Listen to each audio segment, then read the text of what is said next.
Everyone, my name is Trivesh and you're watching my YouTube channel. So one of the most requested question is कि English बोलते हुए अपना confidence कैसे build किया जाए. ठीक है, हमें बहुत मतलब कि लो कॉन्फिडेंस फील होता है, हेजिटेशन होती है. सो इस चीज़ को कैसे हैंडल किया जाए. सबसे पहले I would like to wish you all a very happy and safe Diwali.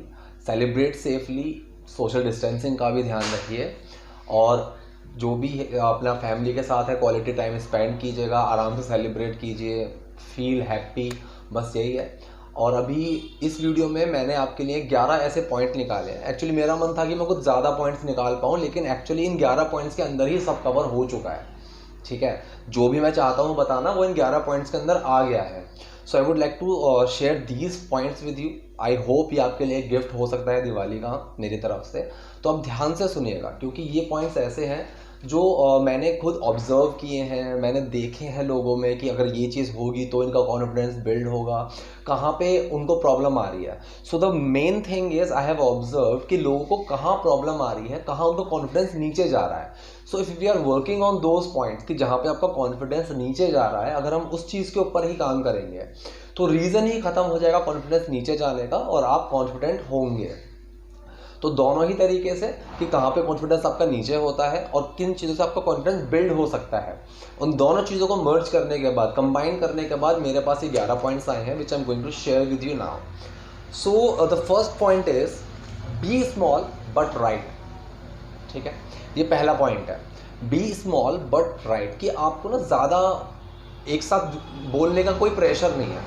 आप जब सीख रहे हैं, आप जब प्रैक्टिस कर रहे हैं तो आप पे कोई ऐसा प्रेशर नहीं है कि आपको एक साथ ही बहुत ज़्यादा बोलना होगा. ठीक है, आप उसको धीरे धीरे बोल सकते हैं, लेकिन the only thing is you have to be right. कि ऐसा नहीं है कि ज़्यादा बोलने के चक्कर में आप गलत बोल रहे हैं. ठीक है, आप चाहे थोड़ा कम बोलिए लेकिन आप ठीक बोलिए. फॉर एग्जाम्पल, अगर मेरे पास कुछ सिचुएशन है कि जहाँ पे मैं बोलना चाह रहा हूँ, कुछ भी बोलना चाह रहा हूँ और मैं वहाँ पे गलत बोल देता हूँ, तो वो मेरी आदत में आ जाएगा.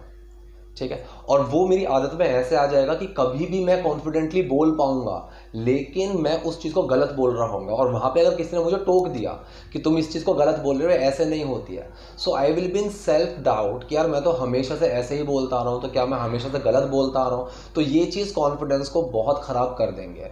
सो you have to be sure. आप इस चीज़ के लिए एक चीज़ काम कर सकते हैं. मान लीजिए आपने आज प्रेजेंट इंडेफिनिट सेंटेंसेस सीखे हैं, मान लीजिए, तो आपको सिर्फ इंटेंशनली वो प्रेजेंट इंडेफिनिट सेंटेंस जहाँ पे भी आपकी बात में आते हैं आपको वो ऐड करने हैं व्हेन यू आर श्योर कि इस चीज़ को तो मैं सही बोलूँगा. ठीक है, मान लीजिए कि मैं अपना रूटीन बता रहा हूँ किसी को कि आज मैंने क्या क्या किया. मैं नॉर्मल हिंदी में बोल रहा हूँ. ठीक है, कि मैं सुबह 7 बजे उठा, फिर मैंने ब्रश किया और फिर 8 बजे मैं नहाया. अब जब मैं एक सेंटेंस बोलना चाहता हूँ प्रेजेंट इंडेफिनिट का कि मैं 8 बजे नहीं नहाता हूँ, मैं 9 बजे नहाता हूँ, तो मैं यहाँ पे जैसे मैं बोलूँगा कि ज़्यादातर या फिर आमतौर पर मैं 9 बजे नहाता हूँ. So usually I take a bath at 9 क्योंकि मैं यहाँ सही हूँ, मैंने प्रेजेंट इंडेफिनिट सेंटेंस बोलना है. So usually I take a bath at 9 but today, लेकिन आज मैं 8 बजे ही नहा लिया. ठीक है, तो मतलब मेरा सेंटेंस सही है. और जब जहाँ पे मैं अपनी चाहे 10 लाइनों के बीच में, 10 हिंदी की लाइनों के बीच में एक इंग्लिश की लाइन सही बोलूँगा, वो थोड़ा मेरे कॉन्फिडेंस को बढ़ाएगा. अगर मैं उस चक्कर में आ जाऊँगा कि गलत ही बोल देता हूँ, वो वहाँ पे ठीक नहीं है. ठीक है, मैंने ये पॉइंट पहले भी कवर किया था कि लोग बोलते हैं कि अगर गलत भी बोलते हो तो बोलो, लेकिन आप बोलो, लेकिन ऐसा नहीं है. ठीक है, आपको अगर किसी ने नहीं बताया कि आप यहाँ गलत बोल रहे हो तो आप हमेशा गलत बोलते रहोगे. ऐसा नहीं है, आप थोड़ा बोलिए लेकिन सही बोलिए. ये स्विमिंग नहीं है कि जब तक आप पूल में नहीं उतरोगे तैरना नहीं आएगा, क्योंकि वहाँ पे ट्रेनर होता है कि अगर आप डूबोगे, गलत तैरोगे तो वो बचा लेंगे. यहाँ पे अगर आपको कोई बताएगा ही नहीं कि आप गलत बोल रहे हो तो आप उसको हमेशा ही गलत बोलते रहोगे. राइट, तो स्विमिंग एक अलग चीज़ है, कोई भी चीज़ एक अलग है कि वहाँ पे एक ही तरीका होता है, आप उसको गलत तरीके से कर ही नहीं सकते. लेकिन कोई लैंग्वेज ऐसी होती है कि मैं गलत तरीके से बोल सकता हूँ, ऑल्दो आपको समझ में आ जाएगा, वो बात अलग है. ठीक है, तो पहली चीज़ है कि आप सही बोलिए और थोड़ा चाहे कम बोलिए लेकिन सही बोलिए. सेकंड पॉइंट है बी कंसिस्टेंट. तो be consistent, this is the very important point, this one of the very important points कि होता क्या है, हम सीखते हैं। अब जब मैं वीडियो बनाता हूँ, कि मैंने आज एक वीडियो बनाई पास्ट इंडेफिनिट सेंटेंसेस के ऊपर, तो एंड में अगर मैं आपको 10 एग्जांपल्स दूंगा कि आपको इन 10 एग्जांपल्स मतलब कि इन 10 सेंटेंसेस को बनाना है, 95% लोगों के वो 10 सेंटेंस सही होंगे, ठीक है। लेकिन जब एक नॉर्मल कन्वर्सेशन में हम बात करते हैं and you are suppose to use past indefinite वाला सेंटेंस, तो वहाँ पे लोग गलती करते हैं, ठीक है, तब उनसे नहीं बोला जाता। So what is the reason of that? और उस जगह पर उनको कॉन्फिडेंस डाउन जाता है, तो उसका रीजन क्या है? क्योंकि वो कंसिस्टेंट ही नहीं है। मुझे लगा कि मुझे ये वाले सेंटेंस आ चुके हैं, पास्ट इंडेफिनिट सेंटेंस आ चुके हैं, मैं उनको यूज ही नहीं कर रहा अपनी कन्वर्सेशन में, ठीक है, और कुछ टाइम के बाद मैं उनको भूल जाऊंगा, ठीक। तो वहाँ पे कॉन्फिडेंस खराब होता है कि यार इसने कैसे बोल लिया, या फिर मुझे कैसे क्यों समझ में नहीं आया कि यहाँ पे पास्ट इंडेफिनिट सेंटेंस बोलना है, क्योंकि आप कंसिस्टेंट ही नहीं हो, राइट। इस पॉइंट को मैंने कई वीडियोस में कवर किया है कि you have to be consistent in terms of speaking English, in terms of practising. अपने आप को उस माहौल में रखना होगा जितना हो सके, क्योंकि हम लोग इंडिया में हैं, हमारे पास वो 24 घंटे वाला माहौल नहीं है इंग्लिश का। सो हमें खुद अपने आप को उस माहौल में रखना होगा, ठीक है, कि मुझे अपने आप में ही 2 या 3 घंटे दिन में ऐसे निकालने हैं कि जहाँ मैं इंग्लिश में बात करूँ, जहाँ मैं अपने चीज़ों को इंटेंशनली यूज़ करूँ।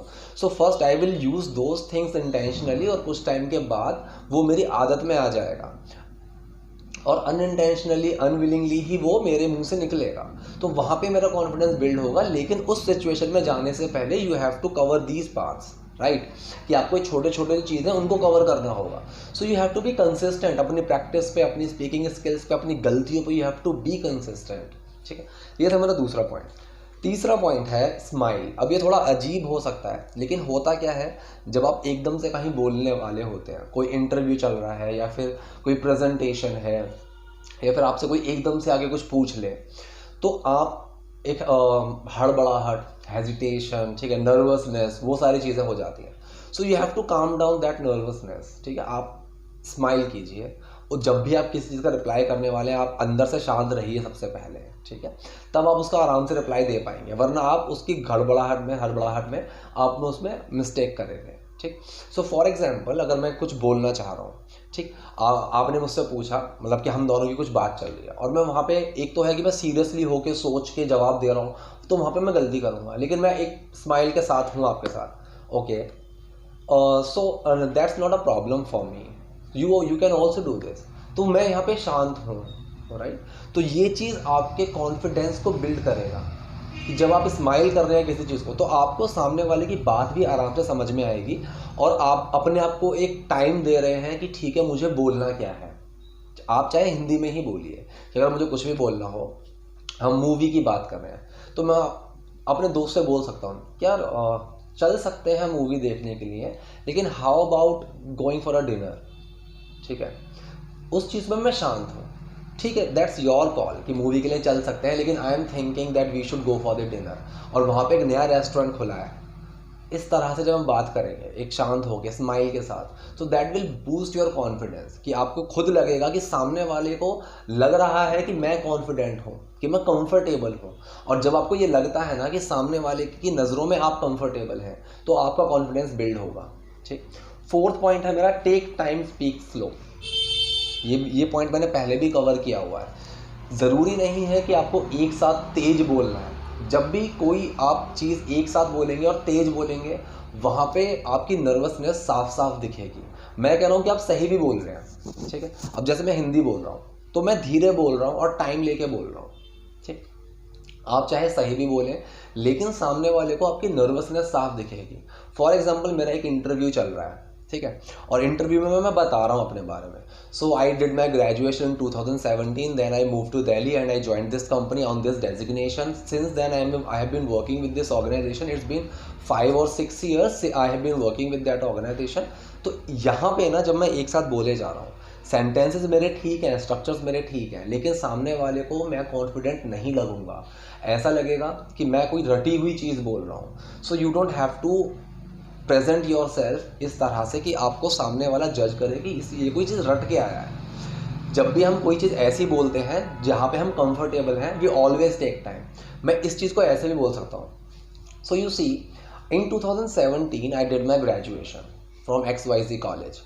After that I move to Delhi and I joined this company on this designation. So now it's been somewhere around 5 or 6 years since I have been working with that organization, and now I am holding this position. If I talk about my future, so I'm planning to move some different organization if I get some hike in terms of my salary. So that's my vision. Or the only problem which I am facing with this company is the distance one, right? So I have to give some time to my family as well, but I'm not able just because of this distance issue. तो यहाँ पे मैंने उस चीज़ को आराम से बोला, time लेकर बोला, एकदम हड़बड़ी में नहीं बोला. तो यहाँ पे एक साउंड आ रही है कि ठीक है, अगला बंदा उस चीज़ को एक लैंग्वेज की तरह ले रहा है और ही और she is very confident what that person is talking about. ठीक. नेक्स्ट मेरा पॉइंट है, make your own open statement. इसका मतलब क्या है कि आपको, I am sorry for this sound क्योंकि यहाँ पे आज बहुत शोर हो रहा है. ठीक है जी. तो मेरा जो पॉइंट है कि आपको अपना एक ओपन स्टेटमेंट बनाना होगा. इस चीज़ का मतलब क्या है, आपको हर सिचुएशन के हिसाब से you have to see yourself कि आपको क्या बोल के स्टार्ट करने में कंफर्टेबल फील होता है. जैसे मैं अपनी बात करूँ, अगर कोई डिस्कशन चल रहा है, कोई जीडी चल रही है, कुछ भी चल रहा है और वहाँ पर मुझे अपना पॉइंट रखना है, मैंने एक वीडियो भी बनाई है इसके ऊपर कि आपको अपना पॉइंट कैसे रखना है, उसके कुछ तरीके आपको बताएं. तो मैं वहाँ उन्हीं तरीकों में से कोई भी तरीका यूज़ कर सकता हूँ अपने कन्वीनियंट के हिसाब से. मैं वहाँ बोलूँ, okay correct me if I am wrong but this is my point. ठीक है, I don't think that you are right. ठीक है, ये एक थोड़ा सा रूड हो जाएगा. अगर आपको इसको थोड़ा सा अच्छा करना हो, एक थोड़ी फॉर्मल साउंड आए, थोड़ी मतलब कि आपकी बात में वार्मथ है, तो आप उसको ऐसे बोल सकते हो, I slightly disagree with your point. मतलब कि मैं थोड़ा सा आपके पॉइंट से डिसएग्री करता हूँ. ठीक. तो उस तरह के आपको अपने ओपन स्टेटमेंट्स कुछ बनाने होंगे कि कोई अगर बात चल रही है वहाँ पर मैं शुरू कैसे करूँ. ठीक है, okay let me just put my point. What I think is, आप इस तरह से अपनी ओपन स्टेटमेंट रखें. ठीक है, अपनी ओपन स्टेटमेंट बनाएं कि अगर आपका इंटरव्यू भी चल रहा है तब आपको किस तरह से बोलना है. अगर आपको उन्होंने बोल दिया कि tell me about your work experience, sir I have work with this company on this, ये चीज़ अच्छी साउंड नहीं करेगी. ठीक है, okay if I talk about, इस तरह से आप बात रखेंगे. If I talk about my work experience, okay so let me cover this topic of my work experience. So now as per my work experience is concern, आपको इस तरह की कुछ लाइन्स अपने पास हमेशा रखनी होंगी और वो आपको स्टार्टिंग में इंटेंशनली करनी है, बाद में अनइंटेंशनली हो जाएगा. Next point, mirror practice. ठीक है, मिरर प्रैक्टिस मतलब कि आपने कोई चीज़ तैयार की है प्रेजेंटेशन के लिए, किसी भी चीज़ के लिए, तो आपको अपने आप को शीशे के सामने देखना होगा कि आप कहीं लो कॉन्फिडेंट तो साउंड नहीं कर रहे हैं, आपकी बॉडी लैंग्वेज कैसी है जब आप कुछ बता रहे हैं, आपका एक्सप्रेशन कैसा है, ये सारी चीज़ें मैटर करती हैं. आपकी मूवमेंट, आपकी हैंड मूवमेंट, आपके फेस एक्सप्रेशंस, ये सारी चीज़ें मैटर करती हैं when you are speaking to someone else. ठीक है, मतलब कि आप अपने फ्रेंड से बात करेंगे तब आपके एक्सप्रेशंस और आपके जो हैंड मूवमेंट्स हैं वो अलग होंगे. अगर आप कहीं प्रेजेंटेशन दे रहे हैं तब अलग होते हैं. तो आपको ये चीज़ें अपने बारे में नोटिस खुद करनी होंगी. तो mirror practice is very good when you are learning something. ठीक है, कि अगर आपको कोई चीज़ बोलनी भी है, मैं कह रहा हूँ शीशे के सामने आप हिंदी में बात कीजिए नॉर्मल, उसमें आप अपनी इंग्लिश को ऐड करते चलिए. ठीक है, तो mirror practice is very important and very fruitful also, कि आपको वो रिजल्ट भी देगी. आप एक बार उसको ट्राई कीजिए कुछ दिन के लिए, लेकिन कंसिस्टेंट. मैंने पहले भी पॉइंट रख दिया था, you have to be consistent. Next point देखते हैं, स्पीक ईजी. अब स्पीक ईजी का मतलब क्या है? स्पीक ईजी मीन्स कि एक बात को बोलने के कई तरीके होते हैं. ठीक है, इवन मैंने ये चीज़ हम इंडियंस में ही ज़्यादा नोटिस की है कि हमें ना किसी भी चीज़ को ज़्यादा मॉडिफाई करके उसको एक थोड़ा मॉडर्न बना के प्रेजेंट करने में मज़ा आता है. एक छोटी सी कोई भी चीज़ है ना, कि कुछ भी अगर बोलना हो, ठीक है, कि खाना तैयार हो रहा है, so food is being prepared, simple सी बात है, लेकिन उस चीज़ को भी घुमा फिरा के बोलने में लोगों को बड़ा मज़ा आता है कि 10 ways टू से थैंक यू, 15 ways टू से लाइक 15 ways टू कॉन्ग्रेचुलेट. लेकिन मैं आपको ये बात पहले भी बोल चुका हूँ और अभी भी बोल रहा हूँ, अगर आप कोई इंग्लिश मूवी देखेंगे, कोई वेब सीरीज देखेंगे, तो आप खुद ये चीज़ नोटिस करोगे, even native speakers don't use these things. मतलब वो बिल्कुल सिंपल ही चीज़ बोलते हैं. अब जैसे दिवाली है, हैप्पी दिवाली, इसको बोलने के बहुत सारे तरीके निकाल सकते हैं लोग, लेकिन थैंक्स बोलने के बहुत सारे वीडियोस आप देख सकते हैं कि skip using thanks, alternatives of thanks, लेकिन आप किसी नेटिव स्पीकर को देखिए, वो थैंक्स ही बोलेगा, ठीक है। आप उनको थैंक्स बोलेंगे तो वेलकम ही बोलेगा मोस्टली, ठीक है। तो ये आपको सिंपल चीज़ें ही बोलनी है स्टार्टिंग में। आप ये चीज़ तब ऐड कीजिएगा जब आप बहुत अच्छे हो चुके हैं सिंपल में, ठीक है। अगर मैं आपको बोलता हूँ हैप्पी दिवाली, बहुत सारे तरीके हैं सेम टू यू बोलने के, लेकिन आप नेटिव स्पीकर्स को भी देखिए, वो भी आपको सेम टू यू ही बोलेंगे, सेम टू यू, ठीक है। या फिर सिर्फ सीधा सा रिवर्ट कर देंगे हैप्पी दिवाली, मैंने आपको बोला हैप्पी दिवाली, वो भी बोल देंगे थैंक्स एंड हैप्पी दिवाली, ख़त्म। तो आपको इस चीज़ को सिंपल रखना है स्टार्टिंग में, when you are on that page कि हाँ मैं सिंपल तरीके से बिल्कुल कंफर्टेबल हूँ and I am speaking very fluently, now I need something to add on in my speaking skills to enhance my communication, तब आपको ये चीज़ें ऐड करनी है अपनी कन्वर्सेशन में। नेक्स्ट पॉइंट, ब्रीथ डीप, ठीक है, मतलब गहरी सांस। अब मैंने ये चीज़ स्माइल वाले पॉइंट में भी कवर किया, ये बहुत इंपॉर्टेंट है कि जब भी हम कहीं बोल रहे हैं ना, तो वो जो एक हमारी हार्ट बीट होती है वो थोड़ी बढ़ जाती है, ठीक है। अब जब वो हार्ट बीट थोड़ी बढ़ती है ना, धड़कन जब हमारी बढ़ जाती है, तो हम वहाँ पे कॉन्फिडेंट साउंड कर ही नहीं सकते हैं। तो जब भी आप कुछ बोल रहे हैं, एक गहरी सांस लीजिए और उसको बिल्कुल सिंपल तरीके से बोलिए, ठीक है।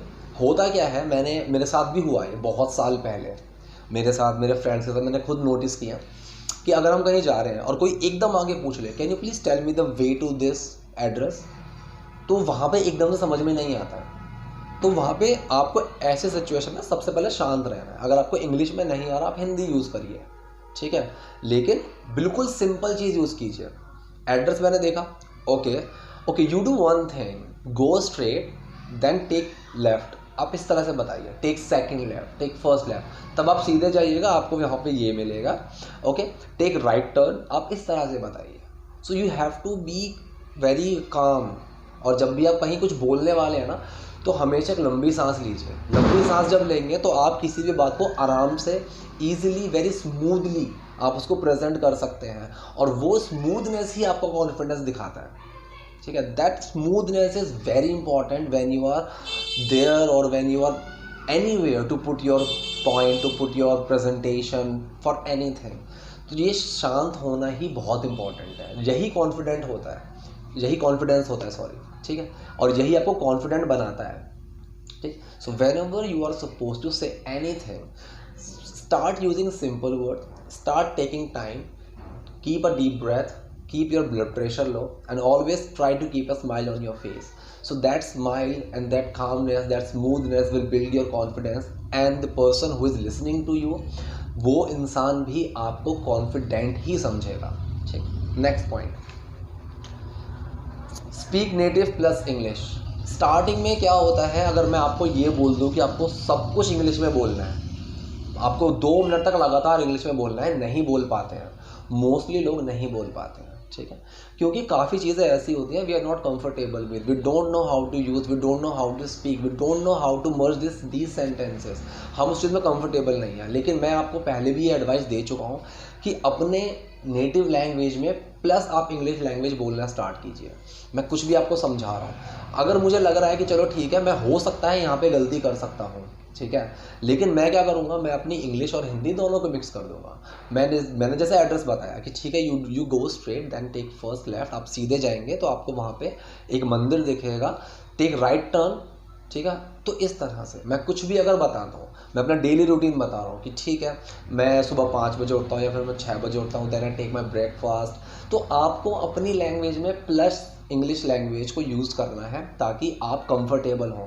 जहाँ पे आप कंफर्टेबल होंगे, जहाँ पे आपको लगता है दैट यस यहाँ पे मैं बिल्कुल सही बोल सकता हूँ, put your sentence in that conversation at that point of time, ठीक है। आपको बिना मतलब गलत नहीं बोलना है।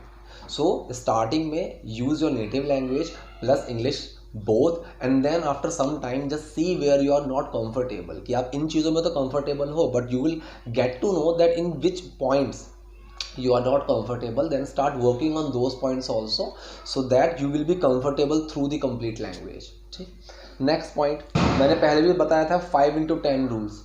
5x10 रूल क्या है, ये आपके वोकैब को स्ट्रॉन्ग करेगा, and when your vocab is strong, आपका कॉन्फिडेंस उससे बहुत बिल्ड होता है।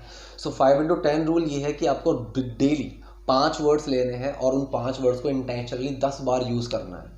मतलब एक वर्ड को 10 बार, आप पाँचों वर्ड को 10-10 बार यूज़ करेंगे तो उससे क्या होगा, आपके वो 5 वर्ड्स 10 बार रिपीट करने से पक्के हो जाएंगे। And now those 5 words are into your subconscious mind. और कुछ टाइम के बाद जब आपको वो वर्ड्स कहीं लिखे मिलते हैं, कोई बोलता है, कहीं आप सुनते हैं, आपके खुद भी बातों के बीच में वो वर्ड्स अपने आप आ जाएंगे and that will boost your confidence. उससे थोड़ा सा इंक्रीज नहीं होगा, that will boost your confidence. Next, last but not the least, आपका एक कॉन्फिडेंस कम करने का फैक्टर है यूट्यूब से ही, ठीक है। ऑल्दो आप यहाँ से सीखते हो लेकिन आपका यहाँ से कॉन्फिडेंस कम भी होता है। कैसे कम होता है? आपको ये लगता है कि आपको जो सिखाने वाला है, whosoever that person is including me, ठीक है, whosoever that person is, आपको ये लगता है कि इस बंदे को बहुत ज़्यादा आता है, मुझे तो आता ही नहीं है, इसको सब कुछ आता है, इसको तो हर चीज़ आती है, इसको इंग्लिश की पूरी नॉलेज है। ऐसा कुछ भी नहीं है। अगर कोई भी यूट्यूबर बोलता है कि मुझे A to Z सारी चीज़ें आती हैं इंग्लिश में, तो ठीक है, that person can contact me, ठीक है, क्योंकि ऐसा कोई इंसान नहीं है। आपको जो लगता है कि ठीक है, when we are making any video, और जो क्वेश्चन आंसर की वीडियोस भी बनाते हैं कि सब्सक्राइबर्स के जो क्वेश्चंस हैं उनके हम आंसर दे रहे हैं, तो वो लोग आपको दिखाते हैं कि हम अभी पढ़ रहे हैं, लेकिन ऐसा नहीं होता है। वो उन कमेंट्स को पहले पढ़ चुके होते हैं, उनके आंसर्स वो निकाल चुके होते हैं, वो समझ चुके होते हैं। There are so many cuts in their videos. तो आपको वो चीज़ समझनी होगी कि सबको सब कुछ नहीं आता है। तो इस चीज़ में, इस प्रॉब्लम में आप अपना कॉन्फिडेंस लूज़ कर देते हो कि मुझे नहीं आता, इसको सब कुछ आता है। नहीं आता है। मेरे पास 10 ऐसे क्वेश्चंस हैं, जो भी बोलता है कि मुझे, जो भी यूट्यूबर भी बोलेगा कि मुझे सब कुछ आता है इंग्लिश में, कि ठीक है, just contact me, we will make a live video, और मैं आपसे वो 10 क्वेश्चंस पूछूंगा और आपको उन 10 क्वेश्चंस के जवाब देने हैं। ऑल्दो मुझे इन 10 क्वेश्चंस के जवाब पता है, लेकिन अगले बंदे के पास भी ऐसे 10 क्वेश्चंस होंगे जिनके जवाब मुझे नहीं पता, ठीक है। So even in this world, even native speakers को भी हर चीज़ नहीं पता। हमें हिंदी की हर चीज़ नहीं पता, ठीक है। हम हिंदी बोलते हैं लेकिन हमें हिंदी की हर चीज़ नहीं पता। हिंदी की कई सारी ऐसी चीज़ें आ जाएंगी जहाँ पे हम प्रॉब्लम में आ जाएंगे कि इसको कैसे बोलना है। सेम इंग्लिश के साथ है। सो यूट्यूब पे जब भी आप वीडियोस देखते हैं, सो डोंट जज your self, don't compare yourself with those people. कि अगर मैं आपको 10 क्वेश्चंस दूंगा और मैं आपको पूरे दिन का टाइम देता हूँ, आप इन 10 क्वेश्चंस पे काम कीजिए, शाम को आप उन 10 क्वेश्चंस के आंसर के साथ एक वीडियो बना देंगे, तो अगले बंदे को यही लगेगा कि इसको तो ऑलरेडी आता है। वो आपको दिखाते हैं कि हम अभी पढ़ रहे हैं, ऐसा कुछ नहीं होता। They are just faking it, they are just faking it. वो इसको सिर्फ झूठ दिखा रहे हैं, ऐसा कुछ नहीं है। उन्होंने वो सारी कमेंट्स पहले पढ़ी हुई हैं, उन सब के आंसर्स निकाले हुए हैं और तब वो वीडियो बना रहे हैं। So they are just showing you that how good they are in English, but they are not, ठीक है। So don't compare yourself with anyone, okay. Just work on your weak points, keep repeating your weak points. उन अपनी गलतियों से सीखिए, don't repeat your mistakes, okay, but be consistent, be calm, be smooth, be confident, and use simple language. Speak when it is required and when you are sure that I am speaking correct, ठीक है। जब आप सही बोलने के लिए sure है तब आप उस पर काम कीजिएगा। जो आपके वीक पॉइंट्स हैं उन पे काम कीजिए और उनको भी सही बोलना स्टार्ट कीजिए। That will boost your confidence. So that is all about this video. अगर अभी भी कोई डाउट है, कोई कन्फ्यूजन है, कमेंट बॉक्स इज देयर, आप वहाँ जाइए, कमेंट कीजिए। कुछ पूछना हो, I will be there to reply you. Thank you.